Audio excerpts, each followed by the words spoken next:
네, 네, 반갑습니다. 네, 한번 인사 한번 할까요? 잘 지냈습니까? 한 주 잘 보내셨나요? 네, 반갑습니다. 잠 깨시고, 잠도 깨시고, 날씨가 많이 따뜻해졌습니다. 봄이 되고 이랬는데, 같이 얼굴 보고 나들이도 가고 이러면 참 좋을 텐데, 그런 것들 다 못하게 돼서 많이 아쉽고, 어, 혹시 이 역대하 말씀들 잘 읽어가고 계신지 모르겠습니다. 저도 평상시에 잘 많이 읽지 않고 많이 묵상하지 않았던 본문이고 말씀이어서 새롭게 요즘에 많이 보고 있고 또 종종 이렇게 묵상하는 곳에서 또 의도치 않는 또 하나님의 은혜 또 하나님의 이렇게 감동이 말씀 속에 이렇게 솔로몬의 기도를 읽을 때도 그렇고 솔로몬을 바라보신 하나님의 예, 관점이나 생각들을 볼 때도 그것들을 이렇게 종종 경험하게 됩니다. 그래서 계속해서 말씀 묵상하시기를 포기하지 않고 계속해서 그렇게 주님 앞에 머무는 저희들 다 되었으면 좋겠습니다. 혹시 재밌는 얼마 전에 그 유튜브에서 공익광고들이 가끔씩 나오긴 하는데 좀 꽤 예전에 나왔던 것 같기도 한데 혹시 그 광고 보신 적 있나요? 그 지구인의 두 번째 직업 버리스타 이래가지고 버리스타라는 직업이 있다는 걸 들어보셨나요? 네, 잠 깨시고 대한민국의 절반이 버리던 쓰레기를 어, 수도권 매립지에서 다 받아냈는데 2025년부터 그게 종료가 된다고 합니다. 그게 인천에서 받아내고 있었던 거더라고요. 다른 지역에서 80%가 다른 지역에서 온 거라는 사실을 전 처음 알았어요. 그래서 가끔 인천에 오랫동안 사시는 분들 아시겠지만 아주 불쾌한 냄새가 가끔씩 날 때가 있습니다. 이렇게. 그래서 이런 것 때문에 그런 거구나 이런 생각이 좀 들었는데 인천의 토박이로서 좀 자존심도 상하고 마음도 참 불편하지만 한편으로는 인천이라는 도시가 참 짠하기도 하다 이런 생각이 들었습니다. 오죽했으면 서울과 경기도에서 이렇게 버려지는 쓰레기들을 받아내는 그런 도시가 되었을까. 쓰레기를 받아서 처리하는 대신에 돈을 받는 그러한 도시가 인천이었습니다. 참 딱한 도시구나 그런 생각을 하게 됩니다. 사람들이 살아가다 보면 필수적으로 발생되는 게 쓰레기입니다. 코로나 이후로 배달 음식 소비가 늘어나면서 쓰레기가 급격하게 늘어났다는 기사를 많이 보게 됩니다. 플라스틱 폐기물이 환경을 오염시키고 있다는 소식은 뭐 이미 많이 들어보셨을 거고 우리가 이미 편리한 삶에 익숙해져가는 우리부터 다시 조금씩 불편함을 좀 연습하는 것도 그리스도인의 이 시대의 사명이 아닐까 그런 생각을 해봅니다. 이렇듯 우리의 삶에도 반드시 발생되는 쓰레기와 함께 그렇게 보이지 않는 쓰레기도 발생됩니다. 우리가 함께 사람들이 살아가다 보면 바로 감정 쓰레기입니다.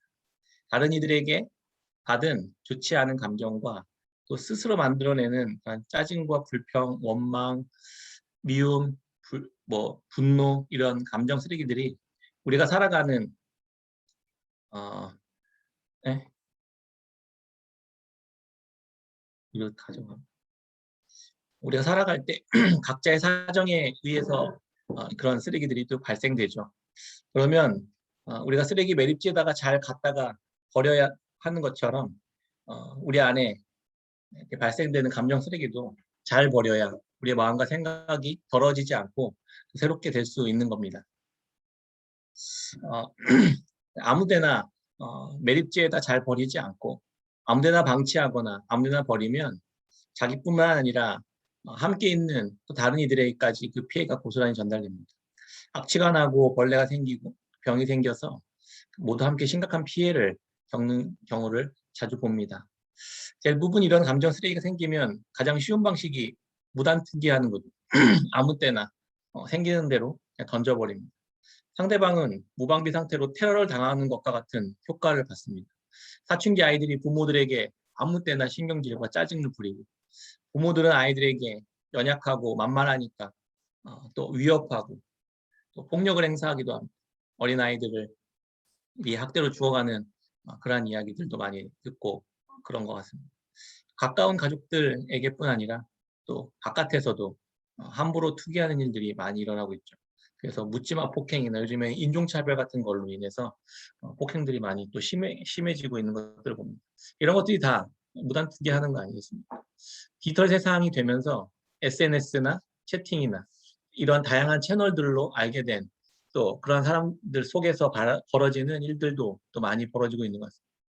회사나 뭐 사회나 이런 곳에서도 마찬가지죠. 권력에 의한 감정 쓰레기를 투기하고 또 누군가는 그 그 사원들은 또 받아내야 하는 그런 일들도 많이 일어납니다. 생겨나는 쓰레기를 잘 묻거나 태워서 처리해야 우리가 함께 살아가는 데 있어서 문제가 발생되지 않는데, 우리들의 감정 쓰레기도 또 동일하게 잘 처리해야 심각한 문제들이 발생되지 않는 겁니다. 그런데 누군가는 쓰레기를 받아서 매립해야 더 이상 그것들이 악화되지 않는데, 그걸 누가 받아낼 것인가 하는 문제가 남습니다. 복음은 우리들 안에서 죄로 인해 끊임없이 쏟아져 들어오고 또 끊임없이 쏟아내는 이 쓰레기들을 어떻게 잘 처리하고 오히려 매립지로서 우리가 또 살아갈 수 있는지, 근본적이고 본질적인 분이 하나님이시라는 사실들을, 그 매립지의 본질적인 부분이 하나님이시라는 사실들을 우리가 배워가는 것입니다. 그래서 하나님은 우리 모든 죄와 또 그로 인해 발생되는 그러한 모든 문제들을 받아주시기로 작정하신 분이십니다. 하나님이 아니라면 우리가 살아가는 삶의 모든 영역에서 발생되는 이러한 죄로 인해 발생되는 쓰레기들을 아무도 처리할 수 없습니다.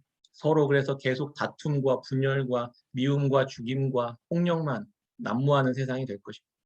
누군가가 일방적으로 받아내서 이 피해를 입어야 끝납니다. 하나님은 우리의 모든 이들의 기도를 들으시고 성전 안에서 이 문제들을 해결하기로 결정하셨습니다. 누구든지 하나님의 이름이 있는 성전을 향해 나아와 기도하고 간구할 때 처리될 수 있다. 이렇게 이야기하고 있는 것입니다. 이 시대 신약의 또 새로운 성전이 되신 예수 그리스도께서 그 문제들을 십자가에서 해결하셨던 것입니다. 우리끼리는 결코 이 문제를 해결할 수 없는 것입니다. 누구도 자기의 힘으로 해결할 수 없기에 하나님은 성전을 주셔서 하나님 앞에서 이 문제들을 해결하도록 하신 것입니다. 오늘 본문은 솔로몬에 의해 이 성전이 완성된 이야기들을 다루고 있습니다. 솔로몬은 성전 건축을 완성하고 하나님께 봉헌식을 거행합니다. 그리고 하나님 앞에 나와서 대표로 기도하고 하나님께서 그 기도의 응답으로 솔로몬을 찾아오시는 그 대답에 대한 이야기가 오늘 함께 읽었던 그 본문입니다. 솔로몬은 7년 동안 하나님의 성전을 건축하고 13년에 걸쳐 자기 왕궁까지 다 건설합니다. 솔로몬은 계속, 저는 약간 솔로몬을 계속 부정적으로 생각했는데 역대기에서는 그런 면들을 진짜 하나도 언급하지 않아서 좀 당황스럽고 이것들을 어떻게 해석해야 되나 좀 고민을 많이 했습니다. 오히려 솔로몬에게 모든 것이 다 하나님께서 축복하셔서 형통하게 하셨다, 이렇게 바라보는 것이 역대기 저자의 관점입니다. 역대기 7장 11절에 보면 솔로몬이 여호와의 전과 왕궁 건축을 마치고 솔로몬의 심중에 여호와의 전과 자기의 궁궐에 그가 이루고자 하는 것을 다 형통하게 이루니라. 성전 건축만큼은 솔로몬이 하나님께 온 마음을 다 들여서 했던 것 같습니다. 성전을 건축하는 하나님의 일에 솔로몬을 세우시고 백성들이 모두 참여하는 것뿐만이 아니라 이방의 왕의 기술자들까지 솔로몬에게 하나님은 보내주십니다. 그때 당시에 최고의 기술자, 금, 은, 동, 철 이런 것들을 주조할 수 있는 그런 기술자들을 보내주셨고, 또 자색, 홍색, 청색실로 휘장을 직조할 수 있는 기술자들도 보내주셨습니다. 하나님은 하나님의 일을 할 때 필요한 모든 것들을 공급하시고 지원하신다는 것들을 알 수 있습니다. 먼저 하나님의 나라와 의를 구할 때 그때 모든 것을 다 공급하시는 것을 솔로몬이 하나님의 말씀대로 성전을 건축할 때 이루어가신 것들과 동일하게 적용되었던 것들을 알 수 있습니다. 원래 1장 14절부터 17절까지의 내용이 있습니다. 거기에는 하나님이 진짜 싫어하시는 그 권력과 부의 상징인 마병과 병거를 솔로몬이 막 사들이고 중개무역을 통해서 부를 축정하는 이야기들이 나옵니다. 열왕기에서는 이것이 솔로몬이 말년에 타락할 때 나왔던 이야기거든요. 근데 그 역대기에서는 그 이야기를 뒤에 있었던 이 타락의 이야기를 하나님이 축복해 주셨던 이야기로 끌고 와서 먼저 갖고 와서 하나님이 복을 주시고 축복해 주셔서 이런 일들을 해냈다라고 이야기하고 있는 것 같아요. 그러니까 어, 약속 하나님이 이렇게 축복해 주신 그 축복의 결과로 재물과 부와 영광도 주시는 것으로 이야기를 끌어가고 있습니다. 솔로몬의 삶에 그 처음 하나님께서 복을 주셨던 이야기로 열왕기에서는 이렇게 뭐랄까 타락했던 이야기를 가져와서 이렇게 바꿔서 재편집해서 이야기하고 있는 걸 볼 수 있습니다. 그러니까 하나님의 마음에 합한 하나님의 부르심에 합한 일들을 행해 나갈 때 하나님은 복을 주신다라는 것들을 그렇게 해석해내고 있는 것입니다. 열왕기에서는 타락하던 장면이 역대기에서는 하나님의 축복으로 뒤집어서 기록하고 있는 것입니다. 역대기는 솔로몬이 하나님의 삶이 하나님의 축복을 받아서 그곳으로 성전을 건축했다고 해석해주고 있었던 겁니다. 또한 그것뿐만 아니라 기술자들이 이방 왕 후람을 통해서 이렇게 합류하게 되는데 그 합류하는 자들이 누구냐면 이방인들이 아니라 그 이방인들 중에서 단의 여자들, 단의 후손들 중에 여인의 아들이다 이렇게 소개하거든요. 그게 무슨 말이냐면 앞부분 역대상에서 이스라엘의 족보들을 쭉 언급할 때 빠졌던 지파가 단 지파예요. 그러니까 단지파의 사람들은 하나님이 싫다고 바깥으로 이방으로 뛰쳐나갔던 그 지파를 그 지파의 후손을 성전 건축하는 일에 도로 불러주신 겁니다. 그들이 원해서가 아니고 하나님이 선택한 하나님의 백성들을 어떤 방식으로든 하나님의 나라의 일을 하기 위해서 불러들이시고 거기 참여케 하시는 은혜가 있다라는 것들을 또 볼 수 있는 것입니다. 곳곳에 하나님의 그것이 이런 것들이 바로 하나님의 지혜고 하나님의 은혜다라는 것들을 이야기해주고 있습니다. 곳곳에 이런 이야기들을 숨겨놓았습니다. 하나님은 하나님을 거부하고 돌아선 우리들을 다시금 또 불러주시고 하나님의 성전을 완성하는 영광스러운 일에 참여하게 하신 것입니다. 그렇게 성전은 하나님이 주도하시는 주도 아래 하나하나 지어져 가고 있었던 겁니다. 이렇게 성전 건축이 필요한 모든 것들이 다 준비되고 채워졌습니다. 그렇게 얻은 재료로 지은 솔로몬 성전 하면 우리가 생각하면 엄청나게 크고 화려하고 웅장할 거라고 생각할지는 모르겠지만 크기를 보면요. 가로가 9m, 그러니까 세로는 27m 정도밖에 안 되는 아담한 사이즈입니다. 지금 건축 기술로는 뭐 한두 달 정도면 또 뚝딱 지을 수 있을 만큼 작은 규모지만 당시 기술로는 꽤 많은 시간들이 필요했던 거예요. 성전 앞에 있는 현관과 들보, 문지방, 벽, 천장, 문짝 이렇게 하는 모든 면들을 다 순금으로 입히고 보석으로 성전을 화려하게 꾸몄습니다. 그 안에는 성소가 있고 성소 안에는 또 지성소가 있고 그 안에는 또 그룹의 형상까지 모두 다 금으로 채워 넣었습니다. 성전 앞에 또 큰 두 돌을 세웠는데 높이가 15m나 되고 그 꼭대기에는 2m 크기의 기둥을 이렇게 꾸며놓은 그러한 두 개의 기둥이 있었습니다. 오른쪽에는 하나님이 세우신다라는 의미의 야긴과 왼쪽에는 하나님께 능력이 있다는 의미의 보아스, 야긴과 보아스가 두 기둥이 입구에 이렇게 크게 세워져 있었습니다. 지금으로 보면 큰 집 한 채에도 못 미치는 아담한 규모지만 그때 당시 이스라엘 백성들에게는 이렇게 크고 화려한 건축물을 볼 경우가 없었을 거예요. 그래서 성전을 찾아서 드나들 때마다 이렇게 화려하고 거대한 성전에 압도되어서 하나님의 크고 위대하심을 계속해서 떠올렸을 것입니다. 그걸 보면서 입구에 세워진 두 기둥을 보면서 하나님이 세우시는구나. 하나님께 능력이 있는구나라는 것들을 계속 보고 그것들을 배웠을 것입니다. 성전을 통해서 이스라엘 백성들은 하나님을 생각하게 되는 겁니다. 성전이 이스라엘 백성들에게 주어졌던 의미이기도 합니다. 건물들뿐만이 아니라 이제는 그 안에 사용될 기구들에 대해서도 자세하게 나열합니다. 성전의 제일 중요한 기능 중에 하나가 제사이니까 제사를 위해 필요한 제단도 기록되고 놋으로 바다를 만들었습니다. 바다가 뭔가 이렇게 좀 찾아봤더니 큰 물탱크 같은 거예요. 그러니까 역사가 요세푸스에 의하면 이스라엘에는 물이 귀해서 많은 물이 있으면 그냥 바다라고 불렀다고 합니다. 그래서 둥근 노수로 만든 큰 그 물 탱크 같은 그러한 그 도구 그것을 그 바다라고 불렀다고 합니다. 둥근 노수로 만든 그 용량 바다의 용량이 6만 6천 리터 정도 됩니다. 그러니까 흔히 우리가 이렇게 큰 탱크롤이 보면 한 2만 리터 정도 되는데 그게 한 3개 정도가 담겨져 있는 그릇 거대한 탱크라고 생각하시면 될 것 같습니다.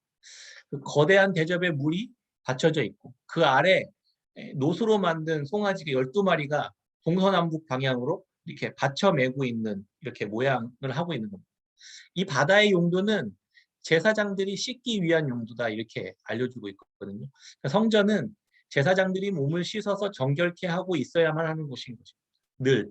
또 제사에 쓰일 물건들을 씻기 위해서 좀 자그마한 물두멍, 항아리 같은 게 10개들을 이렇게 좌우로 이렇게 세워놓았습니다.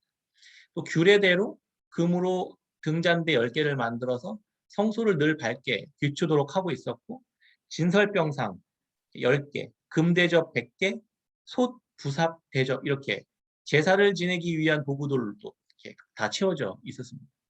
큰 성전을 만들고 그 성전에 필요한 물건들을 채워놓은 것입니다.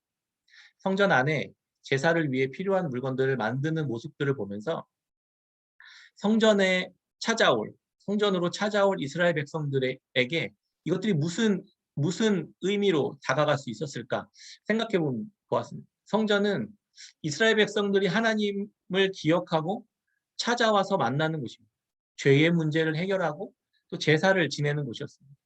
금으로 장식된 화려한 성전과 기구들을 보면서 하나님의 존귀와 영광에 압도되었을 것입니다. 눈에 보이고 손으로 만져지는 이 성전을 보면서 이들이 떠올려야 할 것들이 있었습니다. 하나님은 이런 성전과는 비교할 수 없을 만큼 존귀하고 영광스러운 주님이시라는 사실들을 먼저 떠올리도록 의도되었고 이 성전의 기물들은 거룩과 정결을 위한 물건들이니까 이 눈에 보이는 성전을 보면서 눈에 보이지 않는 성전인 나 하나님의 백성인 내 마음속에 있는 이 마음의 성전이 이것과 같이 거룩하고 아름답고 성결해야만 하는구나, 가꾸어져야만 하는구나라는 생각들을 하기 위함이었다라는 생각을 하게 되었습니다. 대단한 성전이지만 이 성전이 존재하는 진짜 이유는 하나님의 이스라엘 백성들 한 사람 한 사람의 마음의 성전이 어떠해야 하는지를 보여주는 역할을 했던 것입니다. 이것이 성전을 건축한 이유 중 하나였습니다. 몸이 의복보다 중요하고 겉보다 속이 더 중요한 것처럼 사람에게 있어서 생존은 매우 중요한 문제입니다. 생명과 직결되어 있기 때문입니다. 그러나 생존보다 더 중요한 것이 영원한 생명입니다. 그래서 예수님은 사람이 떡으로만 살 것이 아니요 하나님의 입으로부터 나오는 모든 말씀으로 살 것이다. 이렇게 말씀하셨습니다. 이 땅에 건축된 성전은 하늘의 성전을 계속해서 반영해 줍니다. 화려하고 아름답게 건축된 성전을 보면서 하늘의 성전이 어떠해야 하는지는 분명히 알고 또 성전에 속한 하나님의 백성들의 이 속성전을 어떻게 가꿔야 하는지를 성전을 통해서 날마다 보고 듣고 배우게 되는 것입니다. 이제 신약의 교회가 성전의 역할을 감당합니다. 하늘의 거룩한 성전 대신 예수 그리스도께 나아가서 그 모습을 보며 우리들의 삶의 성전을 날마다 가꾸어 가야만 하는 것입니다. 또 두 번째는 눈에 보이는 성전과 성전의 물건들을 이렇게 채우는 것이 완성되었잖아요. 그리고 그 다음에 이렇게 채워지는 성전의 외형은 포장지에 불과합니다. 성전의 핵심은 하나님의 임재입니다. 역대하 5장 그 이후에 보면 솔로몬은 하나님의 거룩과 정결과 영광과 위엄을 상징하는 이 화려한 성전의 외형에 하나님의 자체, 임재 자체를 상징하는 이제 언약궤를 모셔옵니다. 제사장과 레위 사람들 찬양을 담당한 이들이 기쁨의 노래를 막 부릅니다. 그때 하나님의 임재의 현현이 성전에 가득 임하는 장면이 나타납니다. 역대하 5장 13절 14절을 보면 이렇게 기록하고 있습니다. 나팔 부는 자와 노래하는 자들이 일제히 소리를 내어 여호와를 찬송하며 감사하는데 나팔 불고 재금 치고 모든 악기를 울리며 소리를 높여 여호와를 찬송하여 이르되 선하시도다 그의 자비하심이 영원히 있도다 하며 그때 여호와의 전에 구름이 가득한지라 제사장들이 그 구름으로 말미암아 능히 서서 섬기지 못하였으니 이는 여호와의 영광이 하나님의 전에 가득함이었다. 모세가 이스라엘 백성들과 출애굽한 뒤에 지금 이 성전의 바로 전 모델이었던 이 성막을 만들고 하나님께 드렸을 때 나타났던 장면이 동일하게 나타난 것입니다. 이스라엘의 가장 큰 기도와 간구, 소망은 하나님의 임재고 그 하나님이 그들과 함께하는 것이었습니다. 성막은 출애굽한 이스라엘 백성들 안에 하나님이 함께하고 있음을 보여주었던 것입니다. 이게 하나님의 약속이었습니다. 우리 안에 하나님이 함께 하시는구나, 하나님이 임재하고 계시는구나라는 사실들을 확인하는 것이 광야에서의 성막의 역할이었고, 이제 솔로몬의 성전으로 업그레이드되고 더 발전되고 더 화려해진 모습으로 이렇게 나타났던 것입니다. 더 화려하고 웅장하고 영광스러운 하나님이 거하시는 성전이 눈앞에 펼쳐진 것입니다. 성전과 마찬가지로 언약궤도 또 하나의 상징입니다. 성전 자체가 능력이 아니라 성전을 통해 하나님을 바라보아야 하는 것처럼 언약궤 자체도 무슨 그 능력이 있는 것이 아니라 그 언약궤가 가지고 있는 그 말씀이라는 하나님의 능력이 우리 그것을 바라보고 그것을 소유하고 있는 이들을 통해서 그 말씀이 드러나는 것이 원래의 진짜 목적이었던 것입니다. 눈에 보이는 성전을 통해 위로 하나님의 성전을 보고 아래로는 보이지 않는 우리 내면의 성전을 갖고 가야만 하는 것처럼 보이는 언약궤를 통해 하나님의 살아있는 말씀이 내 마음의 성전 속에 새겨지는 것이 필요한 것입니다. 성전의 언약궤가 안치되는 것처럼 우리 안에 성령 하나님께서 임재하시는 것입니다. 이처럼 하나님의 구원받은 백성인 교회 안에 예수 그리스도라는 성전이 세워지고 우리는 그 안에서 함께 지어져 가는 것입니다. 더 나아가 나라는 성전 안에 성령이라는 언약궤가 놓여지는 것입니다. 우리는 그렇게 하나님의 영광이 가득한 주님의 백성들이고 하나님의 거룩한 성전으로 이미 완성된 자들인 것입니다. 이제 솔로몬은 이스라엘 백성들과 성전 사이에 서서 눈앞에 우뚝 솟은 이 거대한 성전이 어떻게 건축되었고 하나님과 이스라엘 백성들 사이에 이 성전이 어떤 의미를 주고 어떤 역할을 하는지 기도를 통해서 설명해 줍니다. 자신이 성전이 되어서 백성들로 하여금 하나님을 향하도록 그렇게 왕으로서의 역할들을 감당하고 있는 것을 볼 수 있습니다. 역대하 6장 4절에 보면 이렇게 말씀합니다. 왕이 이르되 이스라엘 하나님 여호와를 송축할지로다.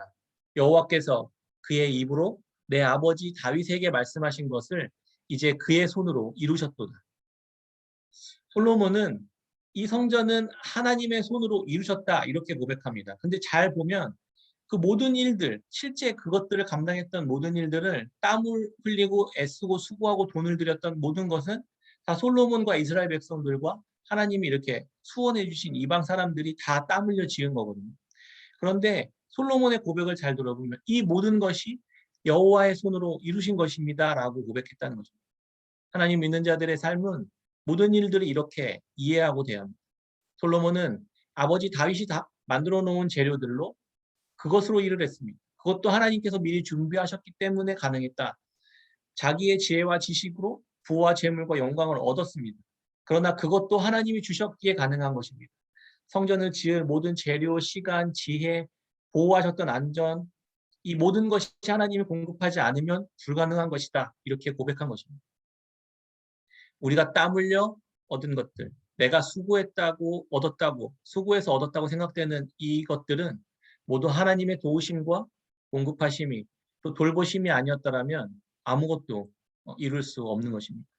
성전을 건축하는 일은 하나님의 위대하심과 영광을 드러내기 위해서 하나님이 우리들의 재산을 이렇게 강탈하고 빼앗고 그래서 열정을 착취해서 그것을 만들어내기 위함이 아닙니다. 하나님이 우리를 불러다가 죽도록 일을 시키고 종으로 부려먹기 위함도 아닙니다.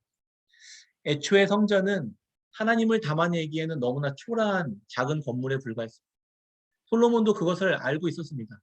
그의 기도에서 그렇게 고백합니다. 어떻게 하늘과 하늘의 하늘이라도 주님을 용납하고 주님을 받아내지 못하겠거든 하물며 이 건축물에 어떻게 하나님이 있을 수 있습니까? 이렇게 고백합니다. 영원하시고 온 우주 만물보다 크고 높으신 창조주 하나님께서 고작 그 조그마한 성전에 거하실 수는 없는 것입니다. 그러나 하나님은 자기의 이름을 거기에 두겠다라고 결정해 주셨어요. 우리는 엄청나게 대단한 것을 우리가 하나님께 드린다고 생각하지만 그 초라한 것들에 하나님께서 자기의 이름을 두시겠다고 해주시고 그들의 기도를 들어주시겠다고 약속하신 것이 오히려 말도 안 되는 우리를 향한 하나님의 은혜라는 사실들을 우리가 깨달아야만 할 것입니다. 우리의 순종의 결과로 지어진 성전은 전적으로 우리의 유익을 위해 사용됩니다. 솔로몬은 이렇게 기도합니다. 6장 19절, 21절에 그러나 나의 하나님 여호와여 주의 종의 기도와 간구를 돌아보시며 주의 종이 주 앞에서 부르짖는 것과 비는 기도를 들으시옵소서. 주께서 전에 말씀하시기를 내 이름을 거기에 두리라 하신 곳 이 성전을 향하여 주의 눈이 주야로 보시오며 종이 이곳을 향하여 비는 기도를 들으시옵소서. 주의 종과 주의 백성 이스라엘이 이곳을 향하여 기도할 때에 주는 간구함을 들으시되 주께서 계신 곳 하늘에서 들으시고 들으시사 사하여 주옵소서. 성전을 건축하는 순종은 하나님을 위하는 일이 아니었습니다. 순종으로 세워진 그 성전을 통해서 이스라엘 백성들은 하나님께 나아가 기도할 수 있는 성전을 얻게 된 것입니다. 우리 삶에 하나님의 말씀에 내가 수고해서 드린 것 같지만 모든 것이 하나님의 은혜로 주어진 것임을 고백할 줄 알아야 합니다. 내가 수고해서 아이들을 키우는 것 같지만 그렇지 않은 거구나. 요즘에 그런 생각을 많이 합니다. 하나님이 다루시고 하나님이 보호하시고 하나님이 돌보시고 키우시고 먹이시고 입히시는 것입니다. 내가 수고해서 집을 얻은 것 같고 내가 열심히 노력해서 월급 받은 것 같고 내가 교회를 개척한 것 같고 직장에 취직한 것 같고 건강을 이룬 것 같고 가정을 이룬 것 같지만 그렇지 않습니다. 이 모든 것은 하나님의 손으로 이루신 것입니다. 또 어떤 면에서는 아직 이루어지지 않은 것 같이 보인다 하더라도 하나님께서 하시겠다고 내 삶에 약속하신 것이 있다면 포기하지 말고 계속해서 땀 흘려 그 말씀에 따라 순종해 나갈 때 하나님의 손으로 이루시고 완성하시는 것들을 여러분들 삶 속에서 경험하게 되실 것입니다. 내가 수고하고 만드는 것 같지만 하나님이 약속대로 이뤄내실 것입니다. 그리고 우리는 그렇게 고백하게 될 것입니다. 다 주님께서 말씀하신 대로 이루신 것입니다. 이렇게 고백하는 저와 여러분들의 삶이 되었으면 좋겠습니다. 그리고 솔로몬은 성전 앞에 올라가서 모여있는 뜰에 대를 만들어 사람들 앞에 이렇게 올라갑니다. 대는 강대상 같은 곳입니다. 가로 2m, 세로 2m, 높이 1m 되는 무대에 올라가서 무릎을 꿇고 하늘을 향해 두 손을 들고 기도하기 시작합니다. 솔로몬이 성전을 완성하고 난 후에 하나님의 이름을 두신 성전을 향해 기도하는 유익을 대표로 제일 먼저 그가 누립니다. 역대하 6장에 솔로몬의 7가지 기도가 이렇게 나와 있는데 그 기도에는 솔로몬이 성전을 어떻게 이해하고 있는지 잘 나타내주고 있습니다. 시간 관계상 이 6가지 기도가 7가지 기도가 쭉 나타나는데 거기에는 다 이런 내용들입니다. 기도할 때 우리가 범죄를 저지르고 하나님 앞에서 맹세하고 기도할 때 성전에 찾아와서 기도할 때 또 성전이 아닌 다른 곳에 끌려가서 기도할 때 아니면 자연재해를 맞거나 우리의 죄로 인해서 포로로 끌려가는 이런 어려운 상황들을 다 맞이할 때에도 이 성전을 향해 기도할 때 그러니까 시간과 공간 이런 것과 상관없이 우리 물리적으로 멀리 떨어져 있는 곳에서 성전을 생각하며 기도할 때에도 하나님 들어주십시오. 이게 내용의 기도의 간구의 내용의 핵심입니다. 성전에 와서 기도하는 것도 들어주십시오. 성전 바깥에 멀리 이방 땅에 포로를 끌려갔을 때에도 성전을 향해 우리의 마음을 향하여 기도할 때에도 그 기도를 들어주십시오. 이렇게 기도합니다. 그리고 나서 기도하면 그 성전에서 들으시는 것이 아니고 하늘에서 들으신다. 이렇게 7가지의 기도에서 다 그렇게 이야기합니다. 성전을 향해 기도하고 성전을 향해 기도하는 그 기도를 하늘에서 들으신다. 성전은 그러니까 하늘과 땅의 통로이며 하늘과 땅에서 하나님과 이 하나님의 백성들이 만나는 그러한 장소였던 것입니다. 역대기를 쓰고 있는 저자는 마지막으로 범죄하고 포로에 끌려갔을 때도 우리가 돌이켜 돌아와서 이 폐허가 된 성전이 있는 쪽을 향해 기도하고 간구할 때에도 우리의 기도를 들어주십시오. 이렇게 기도합니다. 이 기도와 간구의 특징들이 성전을 찾아오던 성전을 향하던 그들의 마음이 하나님의 이름을 두기로 결정하신 그 성전을 기억하며 기도하고 간구할 때 하나님은 하늘에서 들으시고 응답하시고 용서해 달라고 기도하고 간구하고 있는 것입니다. 이렇게 성전은 하나님께 기도할 수 있는 통로가 되는 것입니다. 그곳이 곧 하나님이 계신 곳은 아니지만 그곳에서 하는 모든 기도를 하나님은 들으시고 응답하신다는 것입니다. 더 나아가 그곳에 있지 않아도 그곳을 향해 마음을 그곳을 향해 쏟고 기도한다면 그 기도도 하나님이 들으신다는 것입니다. 이 기도에 대한 응답이 오늘 본문 말씀의 말씀입니다. 하나님께서 이렇게 솔로몬에게 찾아오셔서 솔로몬의 기도에 대해서 응답해 주십니다. 7장 12절부터 14절까지 다시 한번 읽어볼까요? 7장 12절부터 14절까지 말씀입니다. 밤에 여호와께서 솔로몬에게 나타나사 그에게 이르시되 내가 이미 내 기도를 듣고 이곳을 택하여 내게 제사하는 성전을 삼았으니 혹 내가 하늘을 닫고 비를 내리지 아니하거나 혹 메뚜기들에게 토산을 먹게 하거나 혹 전염병이 내 백성 가운데 유행하게 할 때에 내 이름으로 일컫는 내 백성이 그들의 악한 길에서 떠나 스스로 낮추고 기도하여 내 얼굴을 찾으면 내가 하늘에서 듣고 그들의 죄를 사하고 그들의 땅을 고칠지라. 아멘. 제가 이 기도하는 모습을 보면서 국밥집에서 예전에 처음에 열정이 있을 때 기도하던 그때가 생각났습니다. 삶이 어찌나 고단하고 절박하고 어렵고 외롭던지 아침에 새벽에 어쩔 수 없이 일찍 일어나서 육수를 내기 위해 새벽에 출근하면서 이렇게 해가 떠오르는 모습을 보며 제 마음속에서 주님을 찾았던 기억이 났습니다. 문을 열고 냉장고 그 안에 들어가서 홀 안에 들어가서 그 냉장고 아래 이렇게 납작 엎드려서 나의 삶의 미래와 나의 삶의 모든 주권을 주님께 올려드리면서 간절히 기도했었던 그때가 생각났습니다. 그때 그 기억을 저는 잊을 수가 없습니다. 나를 낮추고 주의 도우심이 아니면 내가 단 한 발자국도 내 삶을 헤쳐나갈 수 없다라는 고백을 그렇게 올려드렸던 기억이 납니다. 저에게 있어서 그때 그 시간들이 하나님을 가장 가까이에서 만나고 하나님의 말씀대로 사는 것이 무엇인지를 배우는 시간이었습니다. 하나님은 떠오르는 태양빛으로 저에게 만나주시고 그 말씀 그렇게 말씀해 주시고 내가 너와 함께 하겠다라는 말씀, 약속의 말씀을 다시금 기억나게 해주셨습니다. 우리가 어디에 있든지 우리가 어떤 형편에 있든지 무엇을 하든지 내 안에 어떤 것들이 있든지 주의 성전을 향해 내 마음을 쏟아놓을 때 주님은 그 성전에서 들으시고 주님은 우리의 기도에 응답해 주실 것입니다. 지금 이 시대의 성전은 무엇일까요? 교회가 그 역할들을 감당하고 또 우리 한 사람 한 사람들이 흩어져 있는 그곳에서 우리의 마음의 중심에 계신 우리의 삶의 성전을 세우신 그곳을 향해 예수 그리스도를 향해 우리가 간구하고 엎드려 기도할 때에 우리를 회복하시고 우리를 온전케 하시고 우리를 다시 말씀 가운데 순종하게 하고 주를 경외하게 하는 삶으로 우리를 온전히 회복하실 것을 그렇게 생각합니다. 그렇게 믿습니다.